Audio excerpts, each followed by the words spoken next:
एक दिन गौतम बुद्ध अपने शिष्यों के साथ विहार के बाहर पीपल के वृक्ष के नीचे बैठे थे। सुबह का समय था, वातावरण शांत था और हल्की ठंडी हवा बह रही थी। सभी शिष्य ध्यानपूर्वक बैठे थे। तभी एक शिष्य ने प्रश्न किया, भगवान, झूठ बोलने वाला और सच बोलने वाला व्यक्ति, इन दोनों में क्या अंतर है और जीवन में किसका अंत अच्छा होता है? बुद्ध मुस्कुराए। उन्होंने कहा, आज मैं तुम्हें एक कथा सुनाता हूं, ध्यान से सुनो। एक गांव में दो मित्र रहते थे। एक का नाम था देव और दूसरे का नाम था माणिक। दोनों साथ बड़े हुए थे, साथ खेलते थे, साथ ही बाजार जाते थे, लेकिन उनके स्वभाव में बहुत अंतर था। देव हमेशा सत्य बोलता था, चाहे परिस्थिति कैसी भी हो, और माणिक अक्सर झूठ बोल देता था, कभी अपनी गलती छिपाने के लिए, कभी दूसरों से लाभ लेने के लिए। शुरुआत में किसी को ज्यादा फर्क समझ नहीं आया। जब माणिक झूठ बोलता, लोग उसे हंसी में टाल देते। कभी वो कहता कि उसने बहुत बड़ा व्यापार किया है, कभी कहता कि उसने राजा से मुलाकात की है। लोग सोचते, चलो क्या फर्क पड़ता है। लेकिन धीरे धीरे उसका झूठ आदत बन गया। एक दिन गांव में एक व्यापारी आया। उसने घोषणा की कि वो कुछ लोगों को काम देगा और अच्छे वेतन पर शहर ले जाएगा। माणिक ने तुरंत झूठ बोल दिया कि वो पहले भी शहर में काम कर चुका है और उसे सब अनुभव है। व्यापारी ने उस पर विश्वास कर लिया। देव ने सच कहा, मुझे अनुभव नहीं है, लेकिन मैं मेहनत करूंगा। कुछ दिनों बाद जब काम शुरू हुआ तो सच्चाई सामने आ गई। माणिक को कुछ भी ठीक से नहीं आता था। वो काम बिगाड़ देता, जिम्मेदारी से भागता और अपनी गलती दूसरों पर डाल देता। व्यापारी को बहुत नुकसान हुआ। जब जांच हुई तो पता चला कि माणिक ने शुरुआत से ही झूठ बोला था। उसे काम से निकाल दिया गया और उसकी बदनामी पूरे क्षेत्र में फैल गई। उधर देव ने धीरे धीरे मेहनत से सब सीखा। वो समय पर काम करता, जो नहीं आता था साफ कह देता कि मुझे नहीं आता, सिखा दीजिए। उसकी सच्चाई और विनम्रता से व्यापारी प्रभावित हुआ। कुछ महीनों में देव को सबसे भरोसेमंद व्यक्ति मान लिया गया। गांव लौटने पर लोगों का व्यवहार बदल चुका था। जब माणिक कुछ कहता, लोग हंसते और कहते, इसकी बात पर भरोसा मत करो। और जब देव कुछ कहता, लोग बिना जांच के उस पर विश्वास कर लेते। बुद्ध ने शिष्यों की ओर देखकर पूछा, तुम बताओ, इन दोनों में कौन वास्तव में सुखी है? एक शिष्य बोला, भगवान, देव सुखी है, क्योंकि उसे सम्मान मिला और विश्वास मिला। बुद्ध ने कहा, सही कहा। झूठ बोलने वाला व्यक्ति शुरुआत में लाभ पाता हुआ दिख सकता है, लेकिन वो अपने ही पैरों पर कुल्हाड़ी मारता है।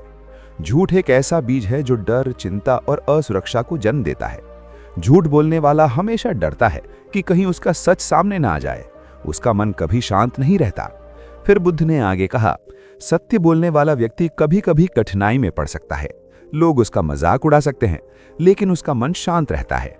उसे याद नहीं रखना पड़ता कि उसने क्या कहा था, क्योंकि वो वही कहता है जो है। उसका जीवन सरल होता है। एक शिष्य ने फिर पूछा, भगवान, अगर सच बोलने से नुकसान हो जाए तो? बुद्ध बोले, सत्य का अर्थ कठोर शब्द बोलना नहीं है। सत्य को करुणा के साथ बोलो। ऐसा सत्य जो किसी का अनावश्यक हृदय न दुखाए, वही श्रेष्ठ है। लेकिन झूठ से बचो, क्योंकि झूठ आत्मा को कमजोर करता है।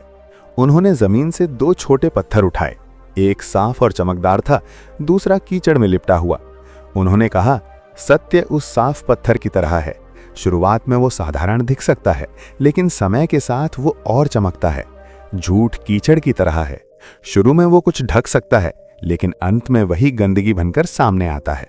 शिष्य गहराई से सुन रहे थे। बुद्ध ने अंत में कहा, मनुष्य की सबसे बड़ी संपत्ति उसका चरित्र है, और चरित्र की नींव सत्य है। जिस घर की नींव मजबूत हो, वो तूफान में भी खड़ा रहता है। जिस जीवन की नींव सत्य पर हो, उसे कोई गिरा नहीं सकता। उस दिन के बाद शिष्यों ने संकल्प लिया कि वे केवल सत्य का मार्ग अपनाएंगे, क्योंकि उन्होंने समझ लिया था कि झूठ तात्कालिक लाभ दे सकता है, पर स्थायी शांति केवल सत्य से ही मिलती है। क्योंकि उन्होंने समझ लिया था कि झूठ तात्कालिक लाभ तो दे सकता है, पर स्थायी शांति केवल सत्य से ही मिलती है। कुछ दिन बीत गए। एक सुबह जब गौतम बुद्ध अपने शिष्यों के साथ भिक्षा से लौट रहे थे, तभी रास्ते में एक युवक घबराया हुआ उनके पास आया। उसके चेहरे पर डर साफ दिखाई दे रहा था।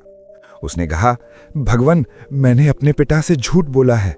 मैंने उनसे कहा कि मैं पढ़ाई करने जा रहा हूं, पर मैं मित्रों के साथ समय व्यर्थ कर रहा था। अब मेरा मन बहुत अशांत है, मैं क्या करूं?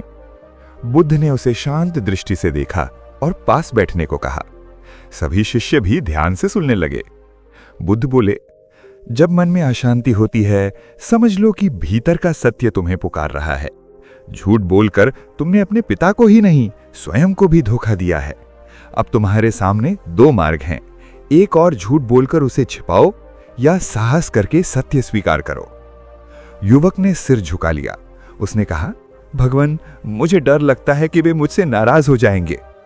बुद्ध ने कहा, हो सकता है वे नाराज हों, लेकिन वो नाराजगी थोड़े समय की होगी।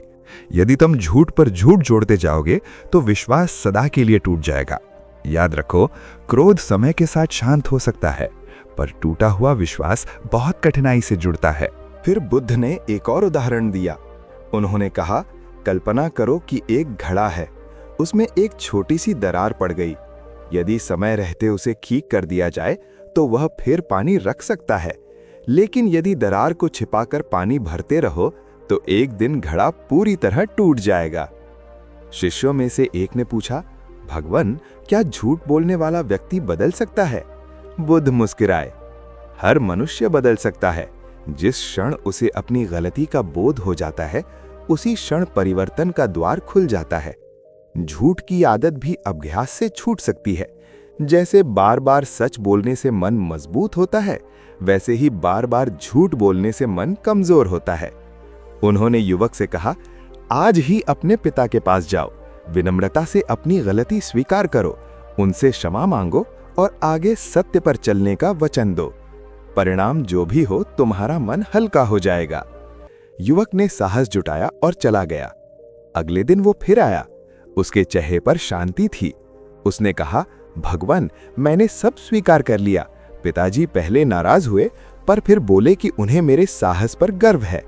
अब उन्होंने मुझ पर पहले से अधिक विश्वास जताया है। बुद्ध ने शिष्यों की ओर देखा और कहा, देखो, सत्य में शक्ति है। वो कभी कभी चोट पहुंचा सकता है, पर अंत में उपचार भी वही करता है। झूठ मीठा लग सकता है, पर वो भीतर से खोखला कर देता है। फिर उन्होंने अंतिम शिक्षा दी, सत्य बोलना केवल शब्दों का प्रश्न नहीं है, ये मन, वचन और कर्म तीनों की एकता है। जब तुम्हारा मन जैसा सोचता है, वचन वैसा ही कहता है और कर्म वैसा ही करता है, तभी जीवन में वास्तविक शांति आती है। सभी शिष्य मौन थे। उस मौन में समझ थी, जागरूकता थी और एक संकल्प था। चाहे परिस्थिति कितनी भी कठिन क्यों न हो, सत्य का मार्ग ही अपनाएंगे। और उस दिन से आश्रम में एक नियम बना, कोई भी शिष्य गलती छिपाने की कोशिश नहीं करेगा। जो भी होगा वो खुले मन से स्वीकार करेगा। धीरे धीरे वहां ऐसा वातावरण बन गया जहां डर नहीं, विश्वास था, छल नहीं, स्पष्टता थी, और सबसे बढ़कर हर हृदय में सत्य की ज्योति जल रही थी। आश्रम में सत्य का वो नियम धीरे धीरे सबके जीवन का हिस्सा बन गया। अब कोई भी शिष्य अपनी गलती छिपाने की कोशिश नहीं करता था। यदि किसी से भूल हो जाती, वो स्वयं आकर स्वीकार करता। वातावरण में एक अजीब सी हल्की सी शांति बसने लगी थी। एक दिन पास के राज्य का एक दूत आश्रम में आया। उसने कहा, राजा ने सुना है कि यहाँ सत्य और धर्म की शिक्षा दी जाती है। वे जानना चाहते हैं कि क्या सच बोलना हर परिस्थिति में संभव है। यदि शत्रु पूछे कि उसका दुश्मन कहाँ छिपा है, तो क्या तब भी सत्य बोलना चाहिए? सभी शिष्य इस प्रश्न से विचलित हो गए। उन्हें लगा कि ये तो कठिन परिस्थिति है। वे उत्तर नहीं दे पाए। दूत ने विनम्रता से कहा, मैं उत्तर लेकर जाऊंगा। गौतम बुद्ध ने शांत स्वर में कहा, सत्य का अर्थ केवल तथ्य कहना नहीं है। सत्य वो है जो कल्याणकारी हो। यदि कोई क्रोध या हिंसा के भाव से पूछे, तो तुम्हारा कर्तव्य है कि तुम ऐसे शब्द बोलो जो अहिंसा और करुणा की रक्षा करें। सत्य और करुणा साथ साथ चलते हैं। फिर उन्होंने एक कथा सुनाई। एक वन में एक हिरण भागता हुआ आया और एक साधु की कुटिया के पीछे छिप गया। थोड़ी देर बाद शिकारी वहां पहुंचा और साधु से पूछा, क्या तुमने हिरण को यहां से भागते देखा? साधु ने कुछ क्षण आंखें बंद की और कहा, मैंने जो देखा वो इस क्षण में नहीं है। जो इस क्षण है वही सत्य है। शिकारी भ्रमित होकर आगे बढ़ गया और हिरण बच गया। बुद्ध ने कहा, साधु ने झूठ नहीं बोला, पर उसने हिंसा में सहयोग भी नहीं किया। इसलिए सत्य का पालन बुद्धिमत्ता के साथ करना चाहिए। ये सुनकर शिष्य समझ गए कि सत्य कठोर नियम नहीं, बल्कि सजगता की साधना है। कुछ महीनों बाद वही शिष्य जो पहले झूठ और सच का अंतर पूछ रहा था, एक परीक्षा में पड़ गया। गांव के कुछ लोग आपस में झगड़ रहे थे। उन्होंने उस शिष्य से पूछा, तुमने देखा है कि गलती किसकी है? सच सच बताओ। शिष्य ने देखा कि यदि वह सीधे किसी एक का नाम ले लेगा तो झगड़ा और बढ़ जाएगा। उसने शांत स्वर में कहा, मैंने देखा कि क्रोध दोनों में है। यदि कोई भी पहले शांत हो जाए तो झगड़ा समाप्त हो सकता है। उसके शब्दों में दोषारोपण नहीं था, केवल समाधान था। धीरे धीरे दोनों पक्ष शांत हो गए। जब शिष्य आश्रम लौटा, उसने ये घटना बताई। बुद्ध ने प्रसन्न होकर कहा, आज तुमने सत्य का सही अर्थ समझा। सत्य केवल शब्द नहीं, वो विवेक है। जो सत्य विभाजन करे वो अधूरा है, जो सत्य जोड़ दे वही पूर्ण है। समय बीतता गया। आश्रम की ख्याति दूर दूर तक फैलने लगी। लोग कहते, वहां ऐसे लोग रहते हैं जिनकी वाणी और कर्म में अंतर नहीं है। यह विश्वास ही आश्रम की सबसे बड़ी संपत्ति बन गया। एक संध्या को बुद्ध ने सबको एकत्र किया और अंतिम उपदेश दिया। मनुष्य का जीवन एक दीपक की तरह है। यदि उसमें सत्य का तेल है तो वो स्थिर और उज्जवल जलता है। यदि उसमें छल और झूठ का धुआं भर जाए तो प्रकाश मंद पड़ जाता है। इसलिए अपने भीतर प्रतिदिन जांच करो, क्या मेरे शब्द मेरे मन से मेल खाते हैं? क्या मेरे कर्म मेरे शब्दों से मेल खाते हैं? शिष्य मौन बैठे रहे। उस मौन में उन्होंने अनुभव किया कि सत्य केवल बाहर बोलने की चीज नहीं, बल्कि भीतर जीने की साधना है। और इस प्रकार उस आश्रम से निकले प्रत्येक शिष्य ने जहां भी कदम रखा, वहां विश्वास और स्पष्टता का प्रकाश फैलाया। लोग कहते थे, सत्य कठिन हो सकता है, पर वही मन को निर्भय बनाता है। और धीरे धीरे ये शिक्षा दूर दूर तक फैल गई कि झूठ से बचना केवल नैतिकता नहीं, बल्कि आत्मा की स्वतंत्रता का मार्ग है। धीरे धीरे वर्ष बीत गए। आश्रम से निकले शिष्य अलग अलग दिशाओं में जाकर लोगों को धर्म और सत्य का मार्ग सिखाने लगे। जहां भी वे जाते, लोग उनके व्यवहार से ही प्रभावित हो जाते। उनके शब्दों में दिखावा नहीं था और उनके कर्मों में छल नहीं था। एक दिन आश्रम में एक वृद्ध व्यक्ति आया। उसकी आंखों में पश्चाताप था। उसने आकर चरणों में सिर झुका दिया और बोला, भगवन, मैंने जीवन भर व्यापार में झूठ का सहारा लिया, तौल में कमी की, वचन में कपट किया और लोगों को धोखा दिया। धन तो बहुत कमाया, पर अब मन में शांति नहीं है। क्या मेरे लिए भी कोई मार्ग है? गौतम बुद्ध ने उसे उठाकर पास बैठाया। उन्होंने कहा कि जब मन को अपनी भूल का बोध हो जाता है, तभी सच्ची यात्रा शुरू होती है। अतीत को बदला नहीं जा सकता, पर वर्तमान से भविष्य बदला जा सकता है। वृद्ध बोला, लेकिन मैंने इतने लोगों को ठगा है, क्या मैं क्षमा के योग्य हूं? बुद्ध ने शांत स्वर में कहा, क्षमा बाहर से नहीं, भीतर से जन्म लेती है। पहले स्वयं को बदलो। जिन जिन से अन्याय किया है, जहां संभव हो वहां सुधार करो। और आज से एक भी झूठ मत बोलो। सत्य का हर कदम तुम्हें हल्का करेगा। वृद्ध ने वैसा ही किया। उसने अपने व्यापार में पूरी ईमानदारी अपनाई। जिन लोगों का धन दबाया था, उन्हें लौटाया। शुरुआत में लोग उस पर विश्वास नहीं करते थे। वे कहते, ये तो वही है जो पहले धोखा देता था। पर वृद्ध ने धैर्य नहीं छोड़ा। उसने सोचा, विश्वास टूटने में एक क्षण लगता है, जुड़ने में समय लगता है। कई महीने बीत गए। धीरे धीरे लोगों ने देखा कि अब वो सच में बदल चुका है।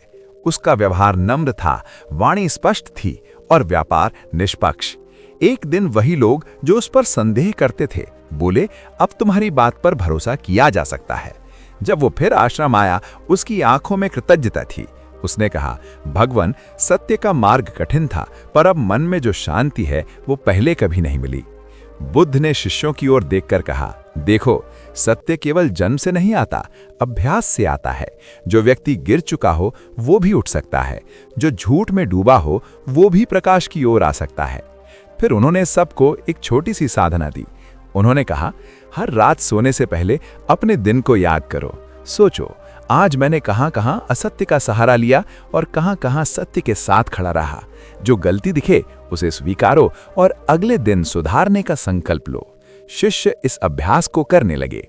उन्हें अनुभव हुआ कि जब वे अपने आप से सच बोलते हैं तो दूसरों से सच बोलना आसान हो जाता है। एक दिन एक शिष्य ने पूछा, भगवान, क्या कभी ऐसा समय आएगा जब संसार में केवल सत्य ही रह जाएगा? बुद्ध ने मुस्कुराकर कहा, संसार बदलने की प्रतीक्षा मत करो, अपने भीतर सत्य को स्थिर करो। जब एक दीपक जलता है तो अंधकार थोड़ा कम हो जाता है। जब हजारों दीपक जलते हैं तो रात भी उजली लगने लगती है। तुम स्वयं दीपक बनो। संध्या का समय था। आकाश में सूर्य ढल रहा था। शिष्य शांत बैठे थे। उन्हें समझ आ गया था कि सत्य केवल बोलने का विषय नहीं, बल्कि जीवन का आधार है। झूठ क्षणिक लाभ दे सकता है, पर वह भय और अशांति भी साथ लाता है। सत्य कभी कभी कठिन होता है, पर वह मन को निर्भय और हृदय को हल्का कर देता है। और इस प्रकार वे शिक्षा केवल शब्दों तक सीमित नहीं रही, वे शिष्यों के जीवन में उतर गई। जहां भी वे गए वहां लोगों ने देखा कि सच्चा व्यक्ति हार कर भी विजयी होता है और झूठा व्यक्ति जीत कर भी भीतर से हार जाता है। समय के साथ ये कथा दूर दूर तक फैल गई कि सत्य का मार्ग लंबा हो सकता है, पर अंत में वही मार्ग मनुष्य को सम्मान, विश्वास और सच्ची शांति देता है। समय बीतता गया, ऋतुएं बदलती रहीं, पर आश्रम में सत्य की साधना निरंतर चलती रही। अब शिष्यों के भीतर एक नई जागरूकता आ गई थी। वे केवल दूसरों से सच बोलने का प्रयास नहीं करते थे, बल्कि अपने मन के छिपे हुए कोनों को भी देखने लगे थे। एक वर्ष वर्षा ऋतु के बाद अकाल पड़ा। आसपास के गांवों में अन्न की कमी हो गई। लोग परेशान होकर आश्रम के पास आने लगे। कुछ लोग सहायता मांगते, कुछ सलाह। उसी समय एक अफवाह फैल गई कि आश्रम में बहुत सारा अन्न छिपा कर रखा गया है और शिष्य उसे बांट नहीं रहे। कुछ क्रोधित लोग आश्रम के बाहर आकर चिल्लाने लगे, तुम लोग सत्य की बात करते हो पर अन्न छिपा कर रखते हो। शिष्यों का मन क्षण भर के लिए डोल गया। उन्हें लगा कि यह झूठा आरोप है। वे तुरंत जाकर लोगों को डांटना चाहते थे, पर तभी गौतम बुद्ध बाहर आए। उनका चेहरा शांत था। उन्होंने भीड़ से कहा, यदि तुम्हें लगता है कि हम अन्न छिपा रहे हैं तो भीतर आकर स्वयं देख लो। लोग भीतर गए। उन्होंने देखा कि आश्रम में जितना अन्न था वो पहले से ही बांटने की व्यवस्था में रखा गया है। कोई छिपाव नहीं था। भीड़ का क्रोध धीरे धीरे शर्म में बदल गया। एक व्यक्ति आगे आया और बोला, हमें किसी ने गलत बात बताई थी, हमने बिना जांचे विश्वास कर लिया। बुद्ध ने कहा, असत्य केवल बोलने से नहीं फैलता, सुनने और मान लेने से भी फैलता है। यदि तुम हर बात को बिना परखे मान लोगे तो झूठ को शक्ति मिलती रहेगी। सत्य की रक्षा केवल बोलने से नहीं, विवेक से भी होती है। ये घटना शिष्यों के लिए एक नई शिक्षा बन गई। उन्होंने समझा कि केवल स्वयं सत्य बोलना पर्याप्त नहीं है, बल्कि असत्य को पहचानना और उसे शांति से स्पष्ट करना भी आवश्यक है। कुछ समय बाद वही शिष्य जिसने प्रारंभ में झूठ और सच का प्रश्न पूछा था, एक बड़े नगर में गया। वहां उसने देखा कि लोग छोटी छोटी बातों में भी झूठ बोल देते हैं। व्यापार में लाभ के लिए, संबंधों में स्वार्थ के लिए और कभी-कभी केवल आदत से। उसने नगर के चौक में बैठकर लोगों से कहा, मैं तुम्हें एक छोटा अभ्यास देता हूं। आज से एक दिन के लिए केवल सत्य बोलो, चाहे वो छोटा हो या बड़ा। लोग हंस पड़े। उन्हें लगा ये तो आसान है, पर जैसे जैसे दिन बीता उन्हें कठिनाई होने लगी। किसी ने ग्राहक से झूठा वादा करने की कोशिश की, पर खुद को रोक लिया। किसी ने मित्र से बहाना बनाने की सोची, पर सच कह दिया। शाम तक कई लोगों ने अनुभव किया कि दिन थोड़ा कठिन था, पर मन हल्का था। जब वर्षों शिष्य बाद वापस जब आश्रम गौतम लौटा, बुद्ध अपने उसने जीवन ये के अनुभव अंतिम सुनाया। दिनों में थे, तब बुद्ध ने उनके कहा, कई शिष्य सत्य दूर एक दूर दिन से का उनसे अभ्यास मिलने आए। नहीं, जीवन हर किसी की के दिशा मन में है। एक ही प्रश्न था, एक दिन का भगवान, अभ्यास भी आपकी मनुष्य को इतनी उसके शिक्षाओं भीतर में की स्थिति सबसे दिखा देता सरल है। और सबसे जो महान अपने शिक्षा भीतर कौन की सी है, कमजोरी को जिसे देख हम लेता है, जीवन भर ना वही भूलें? उसे बदल सकता है। संध्या का समय था। फिर उन्होंने सूर्य अंतिम संदेश धीरे धीरे दिया। अस्त हो रहा था। याद रखो, आकाश झूठ से बना सुनहरा घर हो चुका था। बाहर से सुंदर बुद्ध दिख ने सकता है, शांत स्वर में पर कहा, भीतर से खोखला यदि होता तुम है। सब कुछ भूल सत्य जाओ से बना तो घर एक बात मत साधारण भूलना, दिख सकता है, स्वयं पर से कभी तूफानों झूठ में मत भी अड़िग बोलना। रहता है। शिष्य अपने चकित जीवन रह का गए। घर किससे उन्होंने बनाना सोचा, है, ये चुनाव हम तो हर दूसरों क्षण से सच तुम्हारे बोलने हाथ की में शिक्षा है। सुनते आए हैं, रात पर गहरी हो स्वयं चुकी से थी। झूठ। आकाश बुद्ध में बोले, अनगिनत तारे चमक मनुष्य रहे जब थे। दूसरों से झूठ शिष्य बोलता ध्यान है में बैठे तो थे। वह पहले उनके अपने भीतर मन एक को धोखा स्पष्टता देता थी। है। सत्य वह कोई अपने भारी भीतर बोझ की नहीं, आवाज को दबा बल्कि देता है। आत्मा को मुक्त करने धीरे वाला धीरे मार्ग वही है। आवाज और कमजोर इस पड़ प्रकार जाती है। ये शिक्षा और जब पीढ़ी भीतर दर की पीढ़ी आवाज चलती ही रही। शांत हो जाए लोगों तो ने मनुष्य सीखा सही कि गलत का झूठ से भेद क्षणिक कैसे लाभ करेगा। मिल सकता उन्होंने है, आगे पर कहा, सत्य से सत्य जीवन भर का केवल शब्द सम्मान नहीं और है। शांति मिलती है। सत्य साहस जो है। व्यक्ति सत्य का सत्य साथ नहीं विनम्रता छोड़ता, है। अंततः सत्य वो वही शक्ति है भीतर और जो बाहर तुम्हें दोनों जगह अकेले विजयी खड़ा रहने रहता का है। बल देती है। यदि पूरी दुनिया झूठ बोल रही हो और तुम अकेले सत्य पर अड़िग रहो तो समझो तुमने धर्म को थाम रखा है। एक शिष्य की आंखों में आंसू थे। उसने कहा, भगवान, यदि कभी हम डगमगा जाएं तो? बुद्ध मुस्कुराए, डगमगाना मनुष्य का स्वभाव है, पर गिरकर उठ जाना ही साधना है। यदि गलती हो जाए तुरंत स्वीकार करो। सत्य से दूर गए हो तो वापस आ जाओ। सत्य का द्वार कभी बंद नहीं होता। उस रात शिष्य देर तक जागते रहे। वे सोचते रहे कि जीवन में कितनी बार उन्होंने छोटी छोटी सुविधाओं के लिए झूठ का सहारा लिया, कितनी बार उन्होंने अपने मन की सच्चाई को दबाया, और उसी क्षण उन्होंने संकल्प लिया, अब चाहे परिस्थिति कैसी भी हो, वे सत्य का मार्ग नहीं छोड़ेंगे। समय बीता, बुद्ध का शरीर इस संसार से विदा हो गया, पर उनकी शिक्षा जीवित रही। उनके शिष्य जहां भी गए उन्होंने लोगों को यही सिखाया कि सत्य कठिन हो सकता है, पर वही आत्मा को निर्भय बनाता है। झूठ आसान हो सकता है, पर वो भीतर से खोखला कर देता है। लोगों ने देखा कि जो व्यक्ति सच बोलता है वो शायद तुरंत लाभ न पाए, पर उसका सम्मान स्थायी होता है, और जो झूठ बोलता है वो भले कुछ समय के लिए सफल दिखे, पर विश्वास खो देता है, और विश्वास ही जीवन की सबसे बड़ी पूंजी है। इस प्रकार ये अंतिम शिक्षा पीढ़ी दर पीढ़ी चलती रही कि सत्य केवल बोलने की बात नहीं, बल्कि जीने की साधना है। जो सत्य में जीता है वही वास्तव में स्वतंत्र है। अगर आपको ये कहानी और इसकी शिक्षा पसंद आई हो तो वीडियो को लाइक जरूर करें, अपने दोस्तों के साथ शेयर करें, और ऐसे ही ज्ञानवर्धक कथाओं के लिए चैनल को सब्सक्राइब करना न भूलें। धन्यवाद।